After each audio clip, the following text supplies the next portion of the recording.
So marginalized people are the ones usually attracted to marginalized movements. So if you got a lot to lose, you're going to be very careful about how you conduct yourself.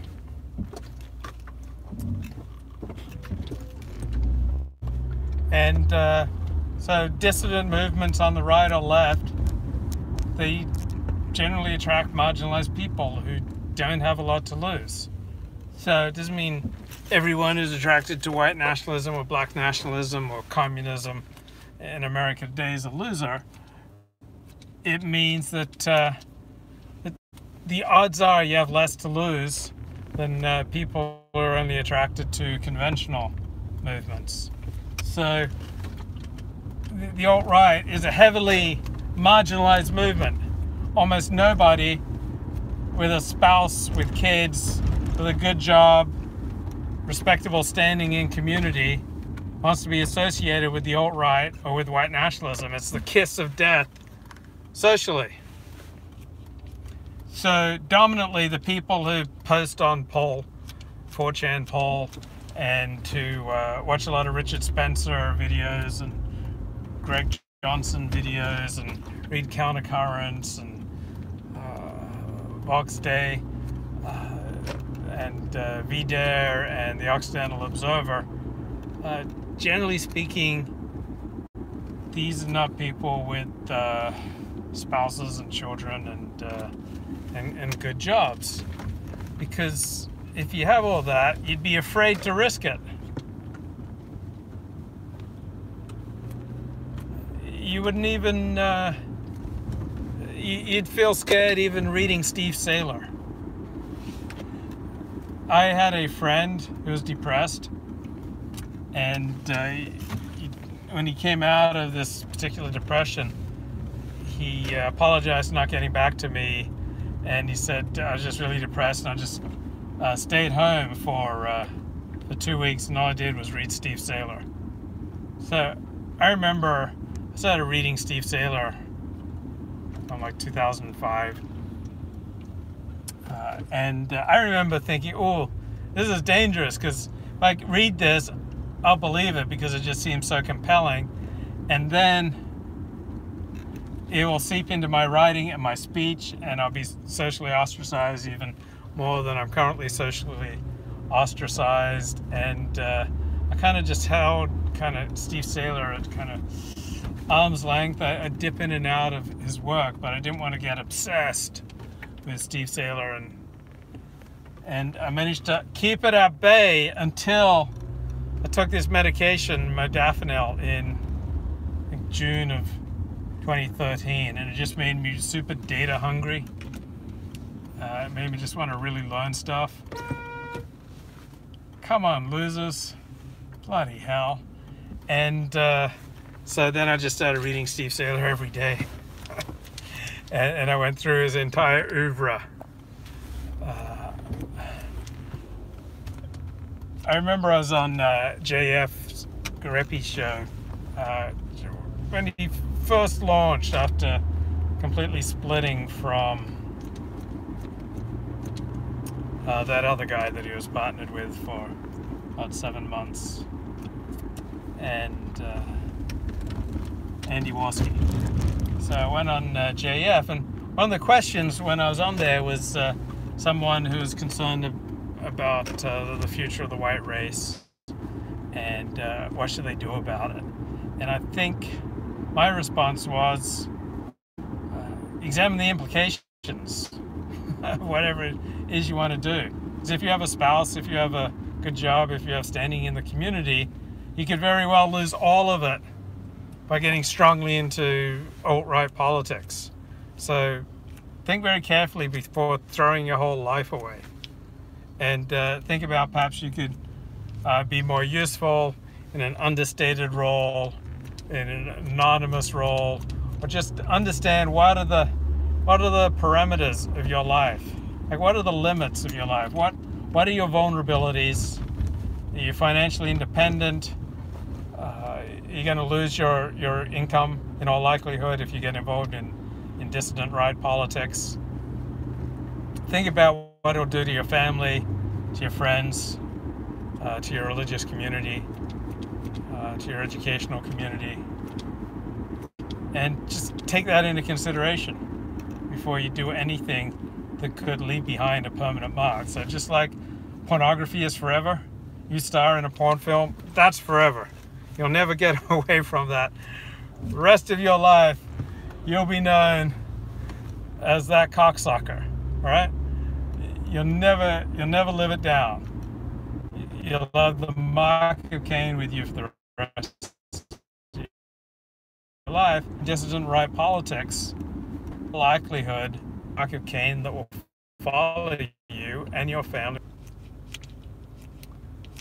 So it seems strange to me when JS said he was offended by my remarks, because I've never been offended by anything in my life. I've never been offended by anyone's opinion on politics or culture or religion. Like, whatever your opinion is, it's not going to offend me. Yeah, you could say something hurtful to me about me personally that could hurt my feelings, but I'm not offended by anyone's views. And so I found that strange when he said he was offended. And essentially, JS said, yeah, you know, go full steam ahead. If you think that fighting for white survival is a worthy cause, then, you know, go for it.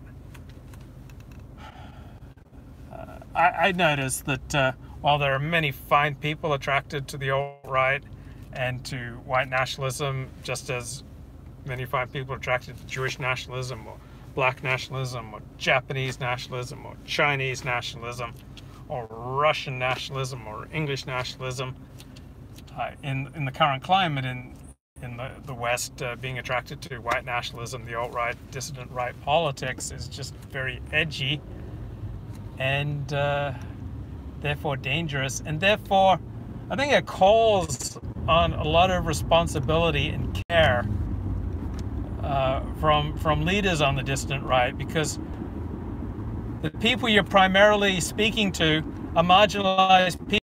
What does it mean? It means you can't sustain relationships. You don't have much depth to your human bonds. You tend to make bad decisions. You tend to be financially vulnerable, emotionally vulnerable. You're just not strongly connected to other people. That's what it means to be marginalized. And when you're in that state, boom, you're vulnerable. Like if you're lonely, you're going to be much more likely to get ill. Okay, if you're sad and depressed, you're going to be much more likely to get ill. If you're lonely, sad, depressed, you're going to be much more likely to make bad decisions. You're going to be much more likely that people at work don't like you. You're going to be much more likely to get fired. I mean, these things ought to go together. So when leaders of the dissident right, Richard Spencer or Greg Johnson or Jared Taylor or Peter Brimlow, when they get up and speak, when they write, their audience is primarily people who tend to make a lot of bad decisions. Not their whole audience, but primarily. Because normal people are not attracted to highly unpopular, dangerous political ideas, dangerous for their social welfare. And yet, I see around the alt-right tremendous amount of drinking by much of the alt-right leadership. Like, they will be giving speeches while inebriated, while holding up glasses of liquor. They will be doing podcasts and live streams while intoxicated and speaking out, holding forth on highly controversial issues. So to me, that's the equivalent of the pilot of a plane with 5,000 passengers. Okay, it's a really big plane. And he's surrounded by storms. He's surrounded by lightning strikes and thunder and storms and rapid changes in air pressure. And he's at the control of the plane and he's drunk. And he just keeps knocking back more and more liquor. And he's on the intercom announcing his ideas while he's intoxicated, flying a plane that has 5,000 souls aboard.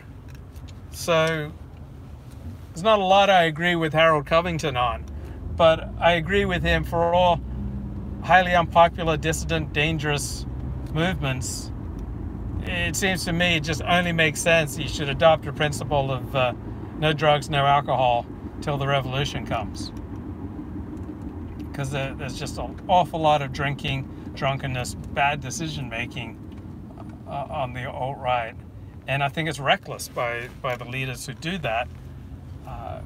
You just got to realize that the type of people who are attracted to your dangerous ideas are people who have a natural predisposition to take things to an extreme, to take things to a criminal element, to take things to a self-destructive element.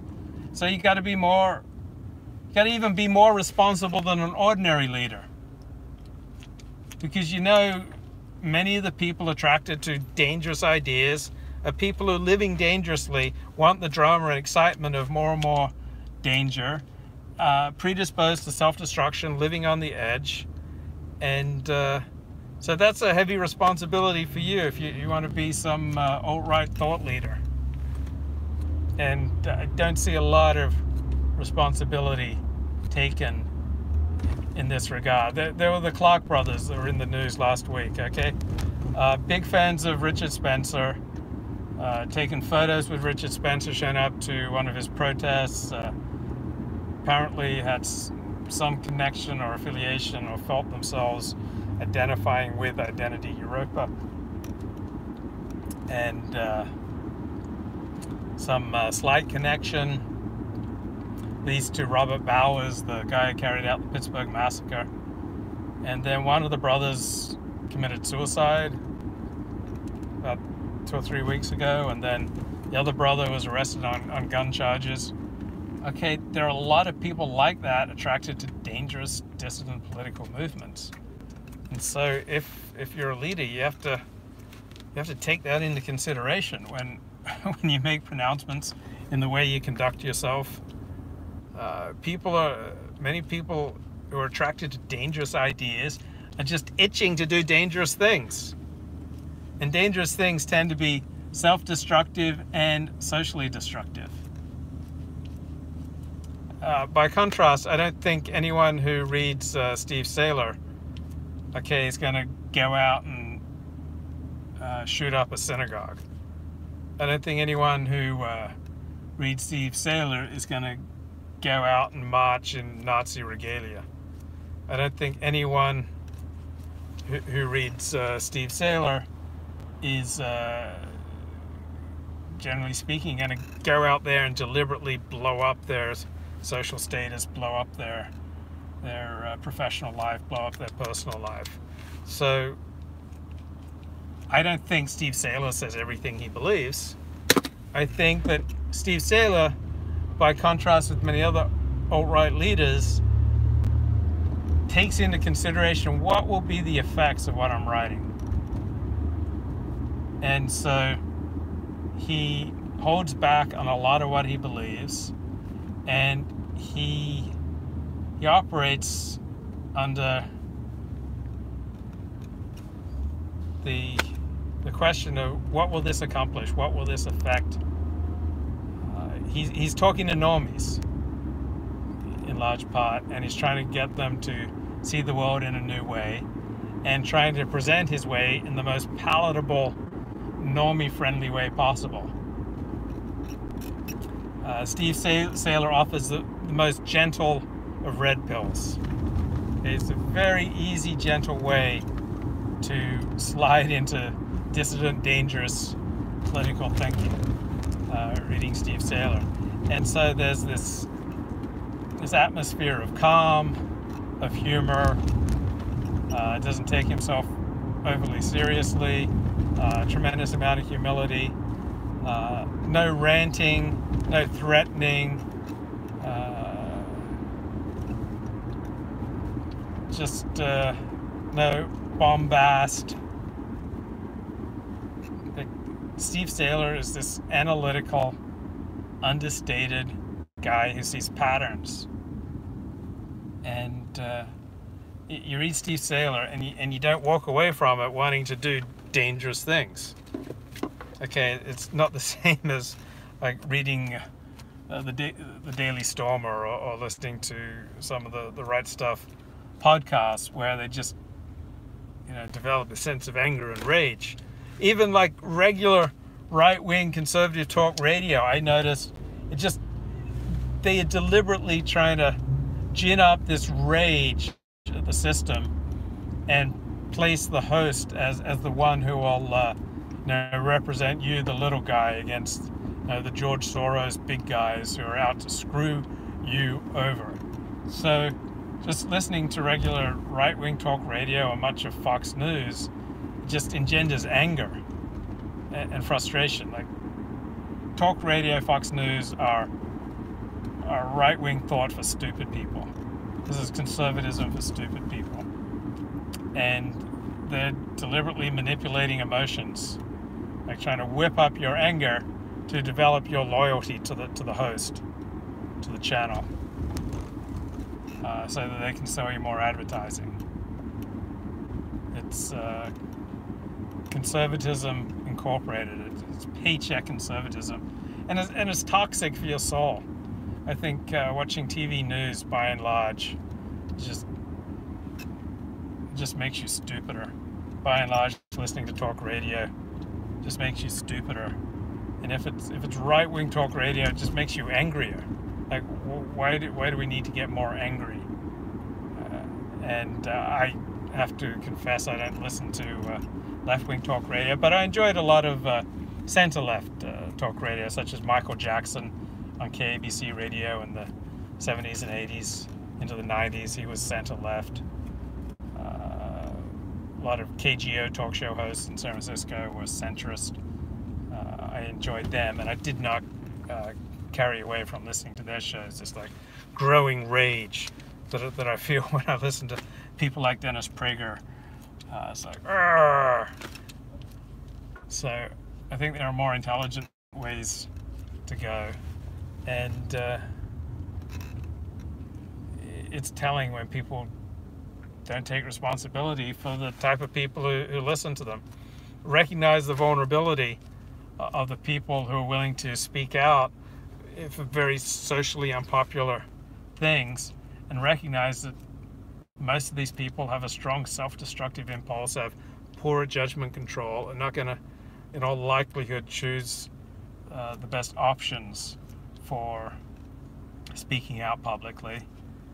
And you shouldn't talk to a 4-year-old the same way you talk to a normal 14-year-old, or you talk to a normal 24-year-old, or a 40-year-old. Like, I'm 52 years old now, and I'm really happy. I go through life just gliding along.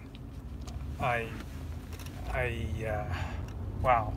When was the last time I got into like an argument about politics?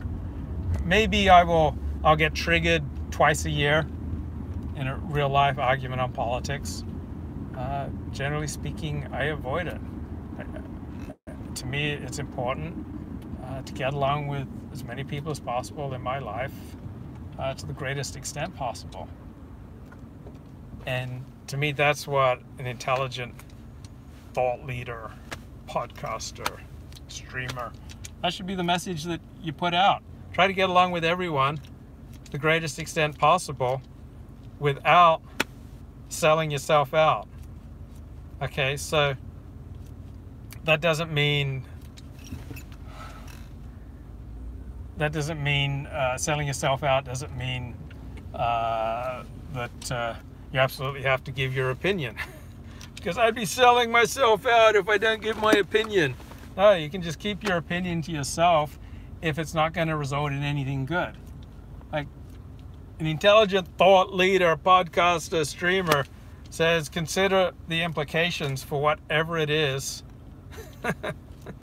you're about to do. Bad formula for a revolutionary movement, try to get along with people. Well, think about if you're a very small, vulnerable political movement like the alt-right.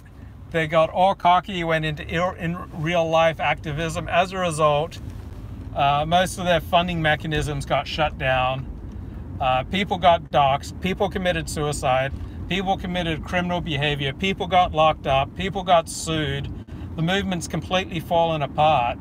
Perhaps an approach of let's try to get along with as many people to the greatest extent possible. Perhaps that would have been a better approach than the suicidal, destructive path that was instead taken by most of the alt-right following Trump's election.